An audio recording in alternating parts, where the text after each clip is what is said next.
हरा और साफ यही है सपना, हरा और साफ यही है सपना। पृथ्वी को बचाएं, ये घर है हमारा, इसे सुंदर बनाएं। हरा और साफ यही है सपना, पृथ्वी को बचाएं, ये घर है हमारा, इसे सुंदर बनाएं। सभी देशवासियों को लक्ष्मी उनियाल का सादर प्रणाम। आशा करती हूँ आप सभी अपने घरों में स्वस्थ होंगे।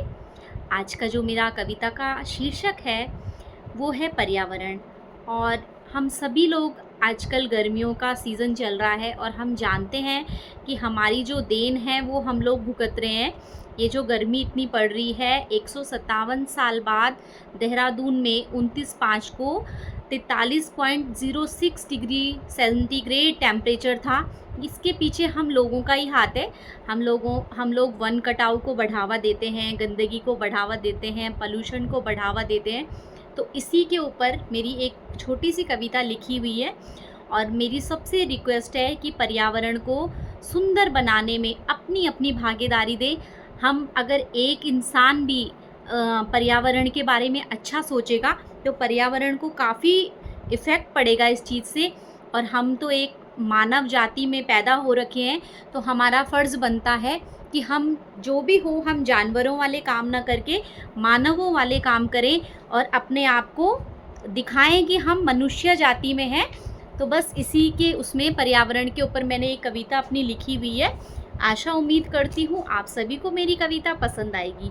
कविता पसंद आए तो लाइक करिएगा, शेयर करिएगा और अगर आप मेरे चैनल पे नए हैं तो मेरे चैनल को सब्सक्राइब करिएगा। तो इस प्रकार है मेरी कविता पर्यावरण। पर्यावरण रहेगा तो इंसान सुरक्षित रहेगा। पर्यावरण रहेगा तो इंसान सुरक्षित रहेगा। उसे दूषित करके कितना जिंदा रहेगा, उसे दूषित करके कितना जिंदा रहेगा। पेड़ लगाओ पेड़ बचाओ का नारा नारा ही रह गया। पेड़ लगाओ पेड़ बचाओ का नारा नारा ही रह गया। इंसान ने पर्यावरण को दूषित करने का एक जिम्मा सा ले लिया। इंसान ने पर्यावरण को दूषित करने का एक जिम्मा सा ले लिया। क्यों नहीं समझता कि पर्यावरण सुरक्षित है तो हम सुरक्षित हैं। क्यों नहीं समझता कि पर्यावरण सुरक्षित है तो हम सुरक्षित हैं। उसके बिना सुरक्षित कितने दिन रह सकेंगे, उसके बिना सुरक्षित कितने दिन रह सकेंगे। पर्यावरण को सुरक्षित रखने की कसम खा लो। पर्यावरण को सुरक्षित रखने की कसम खा लो। अपने बच्चों का भविष्य उज्जवल बना लो। अपने बच्चों का भविष्य उज्जवल बनवा लो। पेड़ लगाओ पेड़ बचाओ, अपने स्वार्थ के लिए ना इनका वंश मिटाओ। पेड़ लगाओ पेड़ बचाओ, अपने स्वार्थ के लिए इनका ना वंश मिटाओ। जहाँ जा सको पैदल वहाँ तक पैदल जाओ। जहाँ जा सको पैदल वहाँ तक पैदल जाओ। वायु प्रदूषण से वातावरण को सुरक्षित कर डालो। वायु प्रदूषण से वातावरण को सुरक्षित कर डालो। न फोड़ो अनावश्यक पटाखे, दियों के साथ दिवाली मनाओ। न फोड़ो अनावश्यक पटाखे, दियों के साथ दीपावली मनाओ। कूड़ा कचरा रास्ते में न डालकर जेब में घर लाओ। कूड़ा कचरा रास्ते में न डालकर जेब में घर लाओ। डस्टबिन का प्रयोग करके रोड शहरों को कूड़ा मुक्त बनाओ। डस्टबिन का प्रयोग करके रोड शहरों को कूड़ा मुक्त बनाओ। गंगा में प्लास्टिक की बोतल और कूड़ा ना बहाओ। गंगा में प्लास्टिक की बोतल और कूड़ा ना बहाओ। गंगा को साफ रखकर फिर गंगा स्नान का पुण्य कमाओ। गंगा को साफ रखकर फिर गंगा स्नान का पुण्य कमाओ।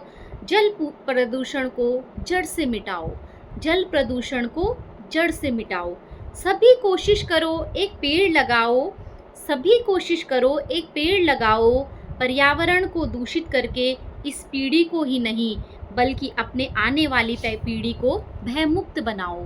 पर्यावरण को दूषित न करके इस पीढ़ी को ही नहीं बल्कि अपने आने वाली पीढ़ी को भी भयमुक्त बनाओ। धन्यवाद। उम्मीद करती हूँ मेरा ये एक छोटा सा संदेश है आप सभी के लिए। और इतनी जनसंख्या के साथ अगर हमारे 4 लोग 5 लोग पर भी फ़र्क पड़ेगा तो उपलब्धि होगी मेरे लिए। और उम्मीद करती हूँ कि आप सभी को मेरी ये कविता पसंद आई होगी। और कविता पसंद आई होगी तो आप इसको लाइक शेयर ज़रूर करिएगा। धन्यवाद। जय हिंद, जय उत्तराखंड, जय भारत।